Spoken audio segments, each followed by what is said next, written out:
my legacy is one of thinking big and always being kind to others. I hope my legacy is one of a woman with love, belief, discipline, and expectations. I sincerely hope that other women who have children and want to be able to raise their own family will look at our example and know that they can do it too. I hope to leave a legacy of women empowering women with belief. I would like to leave a legacy of unconditional love, kindness, grace, and generosity.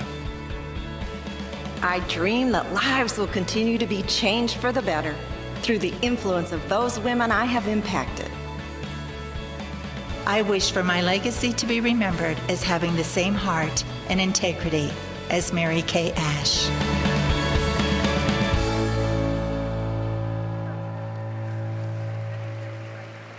Wow, well, hello, ladies. You made it back here very quickly. I'm impressed. You must have sprinted backstage, especially Anita. So right over from there to here so quickly. So very excited to have you here today with us. I know our audience, of course, is sitting on the edge of their seats knowing that we're going to have this amazing little discussion, little conversation. So we're just going to sit back and relax and have a little bit of fun with it. You guys agree with that? Good. Absolutely. Okay. We're gonna get right into it because I know you have so much to share. This truly is one of my very favorite things to do in our Mary Kay world, is to be able to have the honor to sit with our National Sales Directors Emeriti and have this discussion. So let's get right into it. So what we're gonna do today, we're gonna talk a little bit about possibly limiting beliefs. Things that may or may not have been something that you thought before you became a national sales director. You may have thought something like, oh, I have a great life. My husband and children are fantastic. Why would I need to stretch myself anymore? That could be a limiting belief. You might be thinking something like, I shouldn't go for material things. I've been told that I'm supposed to be humble. That could be a limiting belief. So those things can happen, but we also know that there's always a why behind the goals that you've set, right? So I'm going to start with Karen. We're just going to go have fun in a little bit of random order here, but my friend Karen, I want to ask you, did you know immediately when you came into Mary Kay that you wanted to be a national sales director? And if you did, what did that look like? And if you didn't, how did you get to that place? Well, when I started Mary Kay, like you've heard, I was only 25 years old. Right. And at the time, I don't think there were even that many national sales directors in Mary Kay, and there were no directors even in my city. So when Arlene Lenars came and I saw her, heard her, I knew immediately I wanted to be a director right out of the chute. But I didn't really know anything about national sales directors. So once I became a director within that first year, I watched Arlene develop 11 people into directors that year. And I thought, wow, that's pretty exciting. And look what happened to her. And okay, that must be the next step. So as soon as I became a director, then I knew right away that was the next step, and that was what I wanted.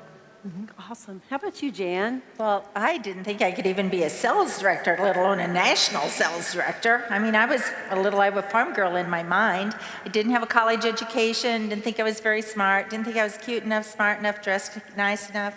But I was very fortunate to have an amazing director that really believed in me, and I really am fortunate that I allowed her to breathe that belief into me. So by the time she breathed belief into me, I'll never forget the day she said, hey, I'm going to be a national, why don't you do it too? And I went, oh, okay. So I did. Did any of you go, yeah, I want to be a national. I don't even know what that is yet, but I want to be one of those. Judy, I know you were very confident when you started in the company. How did that work for you? I wanted to make $50 a week, but I also saw Nancy Tejan, yep. And I wanted to have her suit, her car, her confidence, and her career. Mm-hmm. And I didn't know how I'd get there, but I knew I wanted, and I would do it sooner or later. Well, and you did. I did. Yeah. Very well, by the way. Very well, by the way. How about you, Cheryl? Well, I was fortunate enough to have Doretha Dingler as my senior director, and she was building her national area at the same when I first became a sales director. So I debuted in November. She became a national in January. So it was a big part of our vision when you watch someone else do it, you're thinking, wow. But then I started comparing myself, and I thought, there's no way I can ever, I'm not Doretha Dingler. And so that sort of set me back. But then with her encouragement, and that's what we are, all of us are to other people, an encourager. And so then, yes, then I thought, okay, she said I can do it, I can do it. So those comparisons, that is kind of what we're talking about a limiting belief. You compared yourself to someone else or to others and thought, I could never do that. But of course, we have all of you and our national sales directors and directors out there believing in so many other women, and that is truly what we're all about. So happy that Doretha did that for you, and you've done it for so many others. So very cool. Anita, tell us. Well, when I first came into Mary Kay, I didn't believe in myself. I was unsure, but I wanted to be a director. I wanted that. And the first thing I wanted to find out is if I did the work, would I actually get it, or was it voted on? Were you picked? But when I found out that if you did the work, that then you could be sure that you would get to be a director, then I knew it was a goal I could work for. And I also would look at the two first national sales directors we had. They were called area directors in those days. One was Daleen White, and one was Helen McVoy. And they were sitting on stage with bouquets and roses. And I remember thinking, wow, wouldn't that be something if I could become an area director? So even in the beginning, I had that notice that wouldn't that be something? So I guess that goal was there, but I didn't know if I could do it. But I wanted to. You wanted to, and you did. Yeah, so how did that turn into, you knew you wanted to be a national, you weren't quite sure how you would do it. How did you take it then to the next level of learning how to do that? I was very lucky to have, for my director, a woman who had been in Mary Kay's personal unit. And so everything she told me was almost just like it was coming out of the mouth of Mary Kay.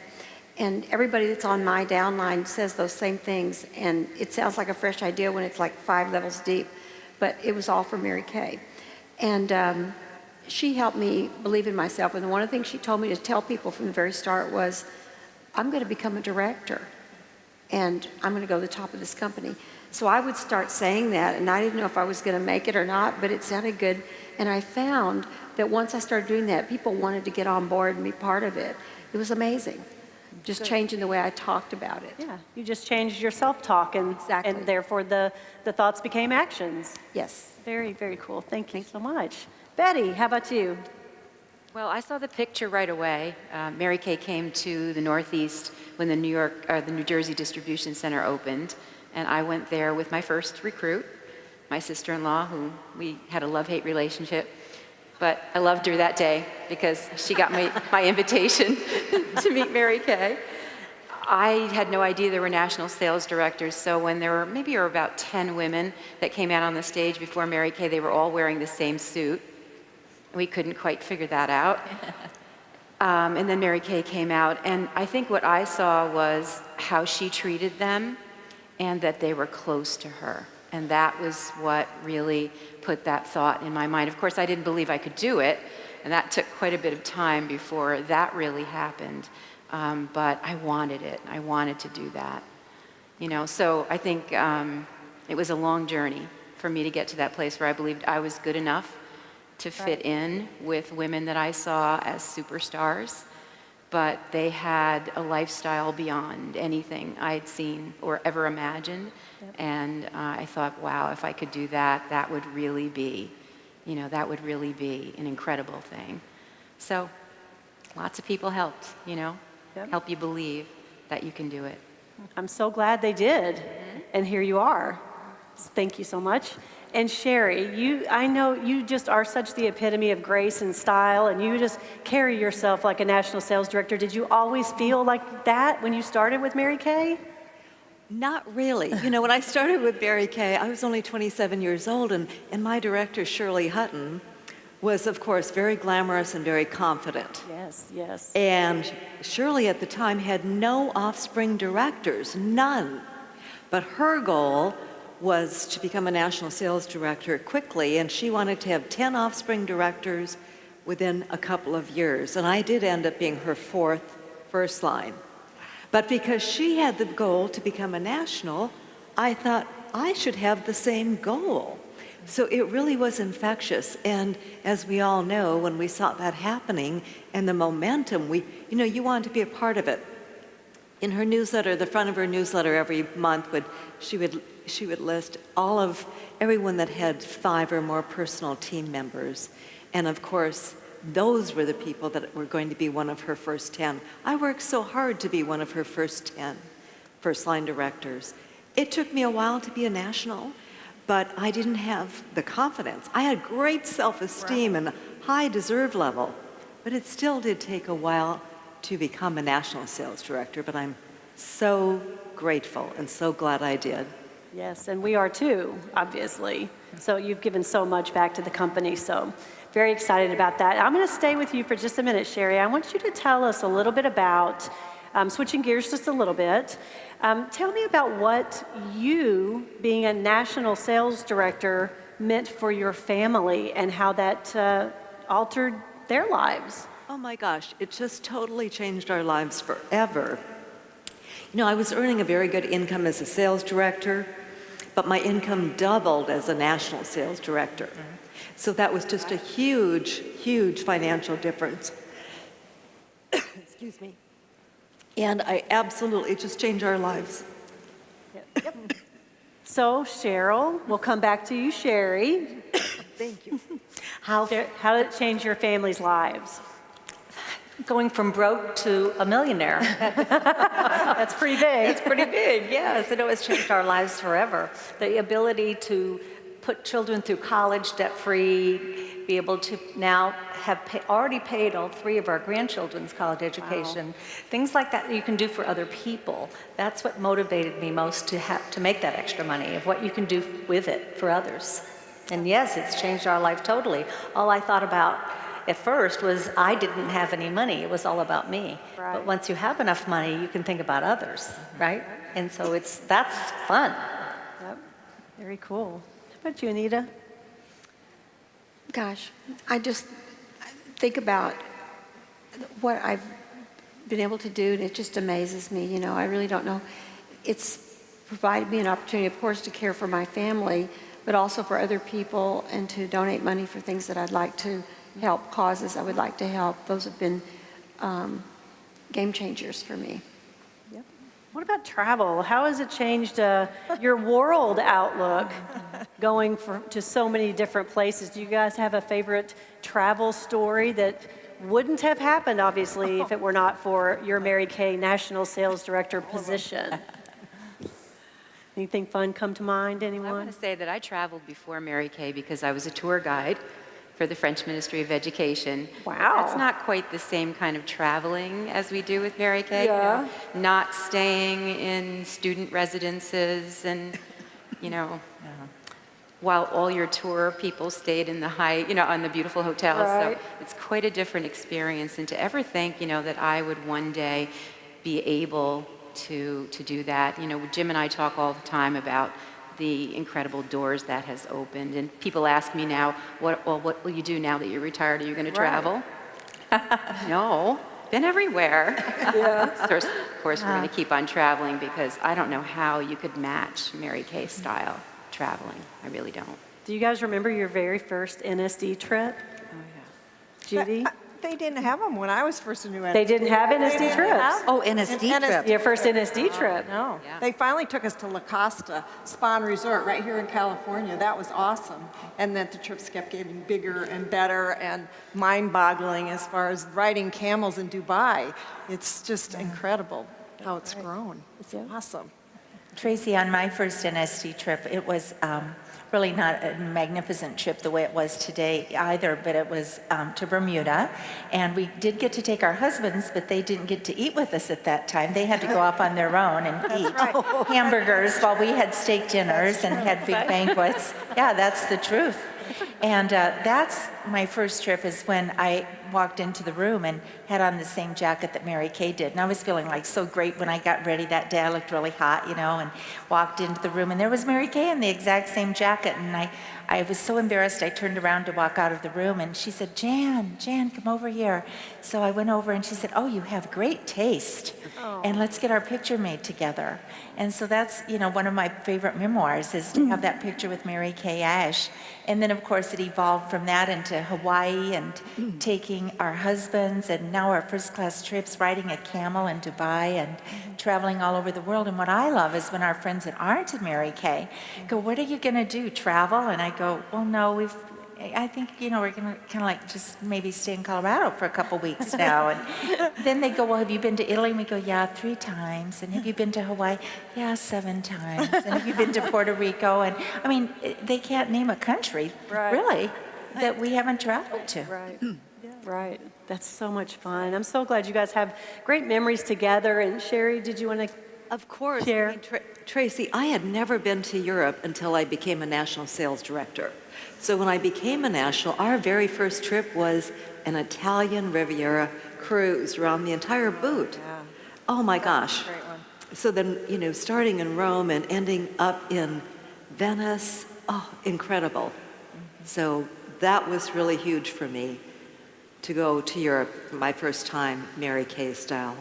And of course, it's only increased since there. The glamour, the exotic locations, the celebrity treatment. I mean, it's just unbelievable. I love it.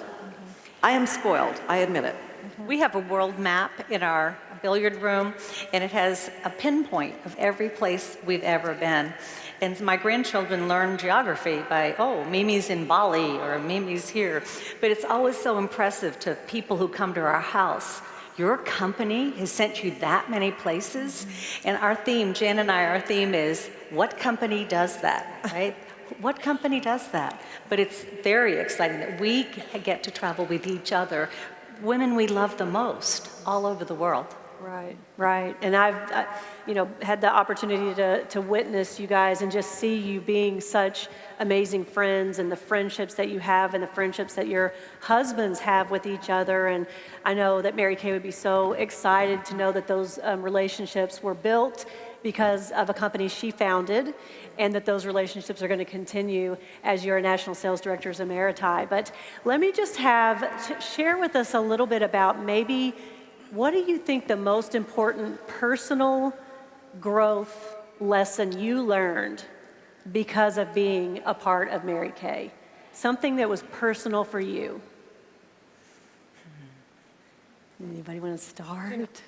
The hard thing is when she said a thing. A personal. A person. Right, that's a good point. Because we all, I think our attitudes and our everything about us was formed from Mary Kay. Learning a positive attitude, positive expectancy, learning how to bounce back after disappointments. It is impossible to choose only one thing that has truly changed your life. How to treat people. Yeah, I mean, Judy, how do you do that? One thing. I learned about willingness and that this is truly a track on which to run. And if you are willing to just get in the game, stay in the game, and never quit, that you will eventually arrive at your destination. So it was willingness for me. Willingness, very cool. What I learned, Tracy, was that affluence is good. I was raised in a small Iowa farm town, and I never really thought that I would ever have affluence. And what I really learned in Mary Kay is that when you prosper, you have the ability to prosper other people. And when we built our beautiful 10,000 square foot home in Colorado, someone said to me, well, gosh, couldn't you give that money to charity? And I said, we can do both. We don't have to choose in Mary Kay. So what I learned was that affluence is very important and that it's actually godly because it gives us the opportunity. When we built our home, we paid the builder, the people that put in the carpet, the drywall, the appliances. All those people had careers because we were affluent in our Mary Kay. So the greatest thing that I learned is that it's okay to be affluent. That's a beautiful way to say that too, because when you think about it, everything that you're doing is providing income to someone else from another. That's a brilliant way to look at that as well. Awesome. Right, yeah. Cheryl, I know you were. Well, I just learned that when Mary Kay said something, it wasn't a suggestion. Sometimes we think, well, do I pick this one or do I pick this one? And being a very high I personality, having a 6 most important things list every night is not something that I'd ever learned or ever really thought I wanted to do. But once I did what she suggested, then my life changed. Weekly plan sheet, everything she taught us. And we are so blessed that she taught all of us what to do. And as a result, our whole life was calmer, more harmonious, because we didn't argue with what she said. We just learned, okay, she said to do that, okay, that's it. It's important. And it worked out. And it works. And she was right. So that's very cool. Sherry? Tracy, I'd like to jump back to the concept of limiting belief. As a single woman, I just want everyone to know that you are totally at ease and comfortable on director trips, national sales director trips, and don't let it hold you back if you do not have a spouse, because all of the couples embrace you, and there are single women on the trips. So, and the company supports all of us. Yes. So I don't want that to be a limiting belief, as it absolutely can be. And I think was for me for a time. Well, you are so right, and I know that many of our single ladies that go on the trips, you guys have a blast. You do so much together. So yeah, I've watched you have a lot of fun on the trips as well. Our husbands think they're her brother. Exactly. Yeah. I would like to go back to a trip of the first trip I remember. This was before we got exotic trips. They called it a summit meeting, but it was in Tantera in the United States. I think it's in Missouri. Lake of the Ozarks. Lake of the Ozarks, right. And so I was a new national, and I was so excited to get to go. And there was a small number of nationals, and they all wore designer clothes and knew all the right brands. And I'd been a former school teacher. Before that, I made my own clothes, so I wasn't really ready for prime time. But I knew that I needed to make sure I had everything. So I read the brochure, and it said hiking, bowling, golf, tennis. So I'm thinking, great, I'm taking all slacks. So I got there, and I am the only woman in the group wearing pants. And Helen McVoy is wearing an ultra suede suit with diamonds and everything. And I'm a petite, so I couldn't even go to the store and buy another pair of slacks because they probably didn't have anything in 5 counties that would fit me. And Mary Kay was so nice to me and said, oh, honey, don't worry about it. And she was dressed to the nines in a suit. So the men on the staff were playing golf, bowling, hiking, all that. And we nationals couldn't get enough of Mary Kay. So Mary Kay had this room that the hotel assigned us, a long conference table. We were all in there. It had a 3 by 5 foot window up high in the corner, and the rest of the room was just white walls. And we would start with her about 9 o'clock in the morning and knock off about 7 o'clock at night, because we were just writing down what she was telling us, and she was writing down what we were telling her too. But anyway, finally, about the 2nd or 3rd day, Mary Kay just started laughing.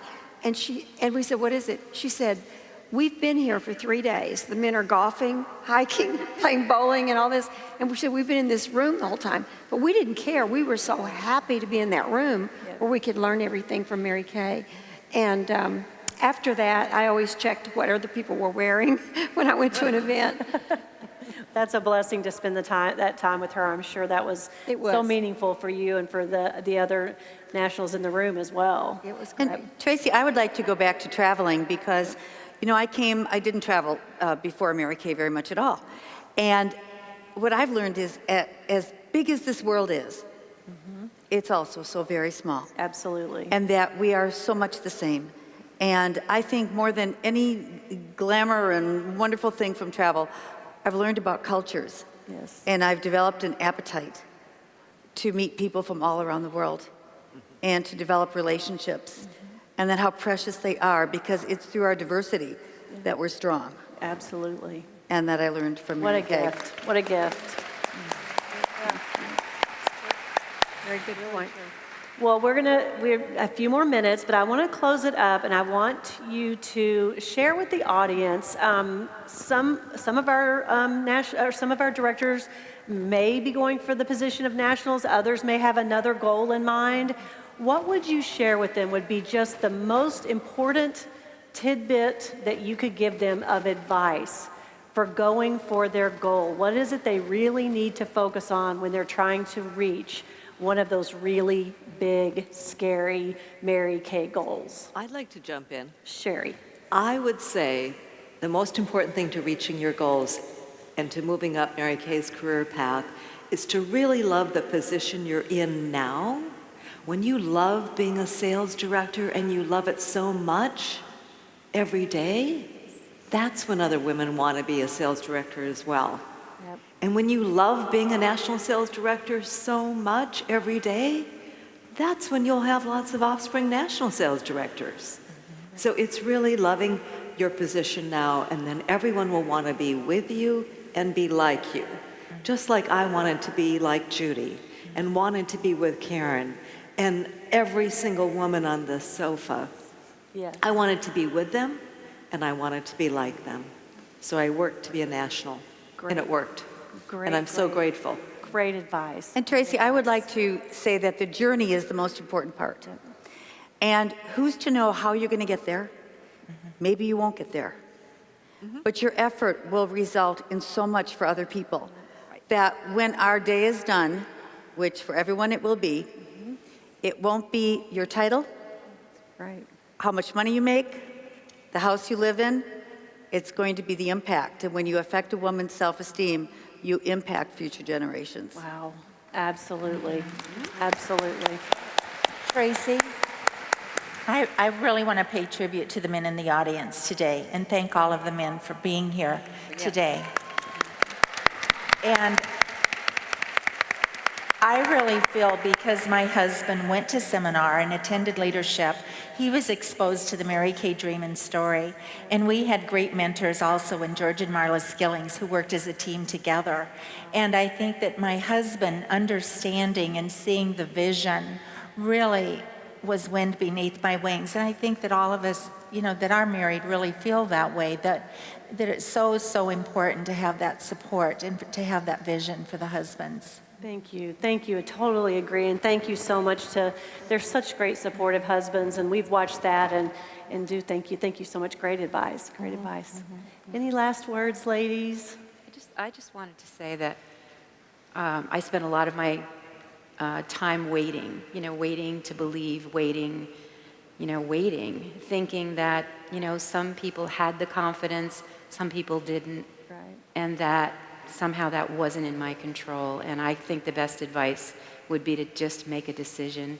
Make a decision. That your Don't friends wait. and that Mary Kay and that all of us are right, and that you can do it, that you deserve to have, all that we have, and to go from there. And as far as, it doesn't matter what title you have, but what we do is that we help people develop their God-given potential, and you don't need a title to do that.